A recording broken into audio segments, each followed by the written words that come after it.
Olá, irmãos, saúdo cada um de vocês com a graça e a paz do nosso Senhor Jesus Cristo, amém?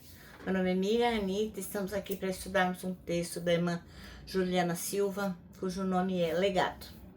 Este texto foi escrito para o Manancial, que é um livro publicado pela União Feminina Missionária Batista do Brasil, que oferece mensagens escritas através da palavra de Deus, que é a Bíblia, com o objetivo de inspirar, confortar, fortalecer e edificar espiritualmente a sua e a minha vida. Vocês sabem, eu não escrevi o texto, foi a irmã Juliana. O que eu faço? Leio com vocês e conto aquilo que entendi. Bem, hoje nós leremos a segunda carta de Timóteo, capítulo 1, de 3 a 5. É um trecho que vai falar sobre... faz parte da saudação que o irmão Paulo vai fazer a Timóteo. Então já deixa aí aberto para a gente já ler, tá bom? São poucos versículos, mas já deixa aí no esquema. Bom, eu quero pedir a vocês também que compartilhem esse nosso devocional, né? De forma que outras pessoas tenham o privilégio também, como nós, de ler a palavra e escutar o que Deus tem para nos dizer. Outra coisa, se você não se inscreveu no canal, por favor, faça isso. Aciona o sininho, coloca lá uma mensagem, de forma que o algoritmo, né, da internet possa perceber a importância, a relevância da palavra de Deus e passar para outras pessoas. Vamos orar? Ó Pai, nós agradecemos porque Tu vai nos ensinar hoje sobre o legado, que nós possamos estarmos atentos para o legado que vamos deixar para as pessoas. Obrigada por tudo, Senhor. Perdoa os nossos pecados. É em Teu nome, Jesus, que oramos. Amém.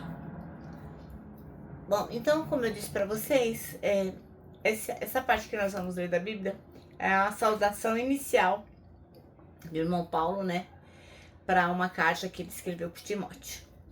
Bem, o que acontece? No versículo 3, o irmão Paulo vai expressar a gratidão a Deus e diz que ele serve a Deus com consciência limpa, como os seus antepassados também serviram. Assim como os antepassados eles serviram sem mácula, né, com a consciência limpa, o irmão Paulo falou, eu também faço isso, né?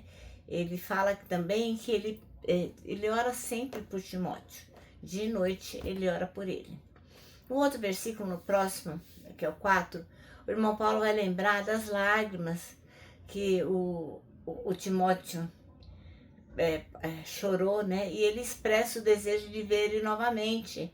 Por quê? Para encher o coração do Timóteo de alegria, que ele reconhece que é importante, né? Um abraço daquele que você considera, que você ama. Então, o irmão Paulo sabe, né? O Timóteo era o filho na fé dele e ele vai lá dizer na carta que ele não vê a hora de vê-lo novamente. E no último versículo que nós vamos ler hoje, o irmão Paulo vai destacar a fé que ele tem, o Timóteo, né? Que é uma fé muito sincera do irmão Timóteo, que foi primeiro a avó Lloyd dele que se converteu e depois a mãe dele, irmã Anice. Então elas foram passando de geração para geração a fé em Jesus Cristo e agora Timóteo também tinha aprendido a amar o Senhor. Então esse trecho vai mostrar pra gente o carinho profundo que existia entre o irmão Paulo e o irmão Timóteo e também a importância da fé ser transmitida através das gerações. É uma lembrança muito bonita de como a espiritualidade pode ser cultivada dentro da família. Vamos ler? Então, 2 Timóteo. Eu falei para vocês deixarem a Bíblia no lugar certo, já arrumada, e eu mesmo não deixei. Então, é 2 Timóteo 1, de 3 a 5. Ai, caramba. 2 Timóteo 1, de 3 a 5. E diz assim, ó. A Timóteo, meu filho, graça, misericórdia e paz da parte de Deus e Pai de Cristo Jesus, Senhor nosso. Dou graças a Deus, a quem desde os meus antepassados sirvo, com uma consciência pura, de que sem cessar faço memória de ti nas minhas orações, noite e dia, desejando muito ver-te lembrando-me das suas lágrimas para me encher de gozo, trazendo à memória a fé não fingida que em ti há, a qual habitou primeiro em tua avó Lloyd e em tua mãe Eunice, e estou certo de que também habita em ti. Amém? Então, é a carta, né, que o irmão Paulo escreveu para eles. Ora, a irmã Juliana Silva escolheu o versículo 5 para ser o versículo-chave, que diz: lembro da sua fé sem fingimento, a mesma que primeiramente habitou em sua avó Lloyd e em sua mãe Eunice, e sou certo de que habita também em você. Ó, a irmã Juliana conheceu uma pessoa chamada Zilda, e ela compartilha com a gente o exemplo dessa pessoa que eles chamam de Bisa Zilda, porque eu imagino que ela já seja bem idosa. Ela, assim que se casou, em seguida ela se converteu. E assim que ela se converteu, depois do culto, ela falou pro pastor, né, na porta da igreja: olha, como é que eu posso receber esse Jesus na minha vida? E daquele dia em diante, a Bisa Zilda nunca mais foi a mesma. A vida dela não foi nada fácil, passou por muitas dificuldades. Muitas vezes ela foi tentada a olhar para trás e desistir, mas todas as lutas dela a aproximaram mais de Cristo e a tornaram uma mulher de fé inabalável. Então diz que a irmã Bisa, a Bisa Zilda, sempre dizia que a fé dela era o segredo das lutas dela terem sido vencidas era olhar para Jesus. E a fé dela foi passada para a sogra da irmã Juliana. E a sogra da irmã Juliana passou para o filho dela, que foi esposo da irmã Juliana. E aí o pai, o esposo da irmã Juliana, passou para os filhos deles e para os seus bisnetos.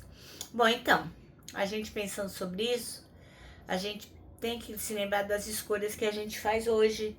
E essas escolhas, elas podem gerar consequências enormes para as próximas gerações. Então, ela menciona aqui, a irmã Juliana, que é a primeira mulher, ela escolheu desobedecer a Deus, e aí ela pecou, e com isso toda a humanidade já nasce pecadora. Mas, por meio de Jesus Cristo, a gente tem a oportunidade de receber uma nova natureza, né? Uma natureza, uma nova criatura, através de Jesus Cristo. Então, meu irmão, minha irmã, pensa, reflita aí sobre que legado você tem deixado para sua família e para as pessoas que conhecem. Em todos os aspectos, acho que o legado é uma coisa que a gente tem que pensar, né? E principalmente o legado da fé. Ainda é tempo de viver e passar adiante a fé verdadeira, mudando sua vida e assim mudando a vida das próximas gerações. Amém? Bom, o nosso manancial termina assim, ó. A sua misericórdia vai de geração em geração sobre os que o temem. Isso está em Lucas, capítulo 1, versículo 5. Ora, agora eu vou me despedir, deixando aqui o quê? O meu abraço diário de urso, ó. Lembrando que para nós que sabemos que temos que deixar um legado de fé, para nós o abraço dá super certo. Ó, lembra também que a gente tem um versículo para decorar, que é o Salmo 25, versículo 12, que diz: quem é o homem que teme ao Senhor? Ele o instruirá no caminho que deve andar.